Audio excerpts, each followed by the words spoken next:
Hi, எல்லோருக்கும் வணக்கம். Bigg Boss season 7 Tamil. So இந்த வீடியோவில் நம்ம ப்ரமோ 1 உடைய டீகோடிங் தான் வந்து பார்க்க போயிடும்.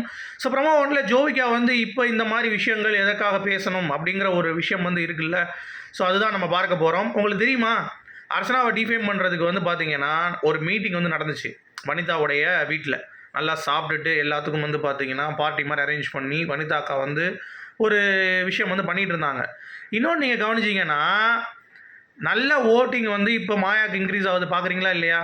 So corporate PR, YouTube polls மட்டும்தான் இப்போ அர்ச்சனா லீடிங்கில் இருக்காங்க. மிச்சம் எல்லாத்துலேயும் வந்து அவங்களுடைய ஊடுருவல் வந்துருச்சு. ஸோ ஏசி ஃபேன்லாம் ஃபிக்ஸ் பண்ணியாச்சு. தமிழ் கிளிப்ஸில் மட்டும் உள்ளே போக முடியல அவங்களால, சரியா? ஆனால் அர்ச்சனாவுக்கு ஒரு பிஆர் இருந்தாலும் இன்ஃப்ளூயன்ஸ் பண்ணாலும் மக்களுடைய ஓட்டு வந்து இருக்குது அப்படிங்கிறத நம்ம ஏற்கனவே சொல்லியிருந்தோம். ஸோ இது வந்து பூதாகரமாக வந்து போயிட்டுருக்கு. ஒரு பக்கம் மக்கள் வாக்குகளை வந்து சிதறடிக்கிறாங்க, ஓகேங்களா? இப்போ நீங்கள் நல்லா கவனிக்க வேண்டியது என்ன அப்படின்னா, இதெல்லாம் ஒரு பக்கம் இருக்கட்டும், நமக்கும் அது வந்து ஒரு ஃபீல் ஆகுது, புரியுது. ஆனால் ஜோவிகா வந்து இந்நேரத்தில் வந்து மாயா எதுக்கு திட்டுறாங்கன்னு சொல்லி நீங்கள் கேட்கலாம். அது அவங்களுக்கு அனுப்பப்பட்ட கோட் வேர்ட், ஒன்றும் கிடையாது. நீங்கள் அது போகிறது உங்களுக்கு அது நெகட்டிவாக போகுது. அந்த இடத்துல நீங்கள் வந்து ஃபைட் பண்ணியிருக்கணும் அர்ச்சனாவை. ஏன்னா அவங்க என்ன சொல்கிறாங்கன்னா, உங்கள் கேமு நீங்கள் இல்லைனா பிக் பாஸே இல்லை, ரைட்டு, அக்செப்டட். பட் இருந்தாலும் நீங்கள் பண்ண கேமு சரியில்லை அப்படிங்கிறத அவங்க சொல்லவே இல்லை எந்த இடத்துலையுமே. நீங்கள் கேவலமான கேம் ஆடினீங்க அப்படின்னு சொல்லிட்டு ஒரு இடத்துல கூட அவங்கள பற்றி மென்ஷன் பண்ணவே இல்லை. ரேதர் தான் வந்து அவங்களுக்கு சொம்படிக்கிறாங்க, அது வேறு விஷயம். பட் இருந்தாலும் அர்ச்சனா வந்து உங்களை எவ்வளோ தூரம் பேசியிருக்காங்க, அவங்களை நீங்கள் கடல் பண்ணிவிட்டு அவங்க கூட ஜாலியாக இருக்கீங்களே அப்படின்னு சொல்லி ஏற்றி விடுறது வந்து என்ன தெரியுமா அர்த்தம்? மாயாவை ட்ரிகர் பண்ணுறது சக்ஸஸ்ஃபுல்லாக. ஸோ மாயாவை ட்ரிகர் பண்ணி மாயாவை டென்ஷன் ஆகி திருப்பியும் புள்ளி பண்ணுறப்ப ஜோவிகா உள்ள சப்போர்ட்டுக்கு வந்துடுவாங்க. ஸோ ஜோவிகா உள்ளே வர்றப்ப ஆட்டோமேட்டிக்காக அக்ஷயா உள்ளே வந்துடுவாங்க. ஆட்டோமேட்டிக்காக வந்து பார்த்திங்கன்னா அவங்க கேங்கில் இருக்கக்கூடிய ஆட்கள் வந்து உள்ளே வந்துடுவாங்க. ஸோ இது வந்து ஆட்டோமேட்டிக்காக அவங்களுடைய சிதைவு, மனசிதைவு வந்து ஏற்படும். அதை டவுன் பண்ணும். ஸோ நேற்று தினேஷ்க்கு வந்து பார்த்தீங்கன்னா ஒரு விஷயம் வந்து பண்ணார்ல அர்ச்சனாவை, அது வந்து லாஸ்ட் நேரத்தில் என்ன சொல்கிறது, பண்ண தேவையில்லை. அது வந்து நான் ஓப்பனாக சொல்லிட்டேன். இவர் வந்து வேட்டையனாக இருக்கார் இப்போது. அது சந்திரமுகியா மாறி போயிட்டாங்க அவங்க. இப்போ வந்து சந்திரமுகியாவானா வாங்க மாட்டாங்க. நான் அதான் நேற்று சொன்னேன். அவங்க கூல் ஆகிட்டாங்க. அர்ச்சனா எதுவுமே நான் வந்து வரமாட்டேன், இந்த 3 நாள் நான் வந்து இருக்க போகிறேன் அப்படின்ட்டு. அது வந்து இருக்கக்கூடாது.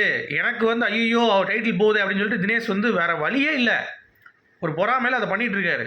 இது ஒரு பக்கம், இது ஜென்யூனாக போயிட்டுருக்கு. இது ஒன்றும் பெருசாக இம்பாக்ட் ஆகாதுன்னு வைங்க. ஆனால் இது இருக்குது பாருங்கள், அர்ச்சனாவுக்கு ஓட்டு ஸ்டேபிளாக தான் போயிட்டுருக்கும், பெரிய டிஃப்ரென்ஸ் இருக்காரு. ஆனால் இது புள்ளி கேங் பண்ணுறது அர்ச்சனாவுக்கு ஓட்டை வந்து இன்னும் இன்க்ரீஸ் தான் பண்ணணும். இது வனிதாவுக்கு தெரியுமா தெரியாதாங்கிறது தெரியல, புரியுதா உங்களுக்கு? இப்போ தினேஷ் அர்ச்சனா போடுற சண்டைக்கு அர்ச்சனாவுக்கு தான் தப்பாக எக்ஸ்போஸ் பண்ணாலும் ஓட்டில் அந்தளவுக்கு இம்பாக்ட் ஆகாது. இவருக்கும் சரி அவங்களுக்கும் சரி, அது பாட்டு போகும். மாயா கூட சண்டை போட்டு இவனை திருப்பி புள்ளி பண்ணி அர்ச்சனாவை போட்டு தாக்குனீங்க அப்படின்னா கண்டிப்பாக வந்து மாயாவுக்கு ஓட்ஸ் வந்து இன்னும் குறையும். எவனும் ஓட்டு போட மாட்டான் மக்கள்.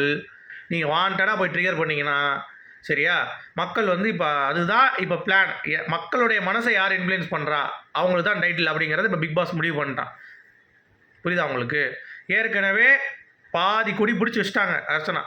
இப்போ ஒன்றும் பண்ண முடியாது அவங்களால. இப்போ இதை எடுத்து புஷ் பண்ணுறாங்க. அது அவங்களுக்கு தான் பேக் ஃபயருங்கிறது வனிதாவுக்கு தெரியாமல் போச்சு.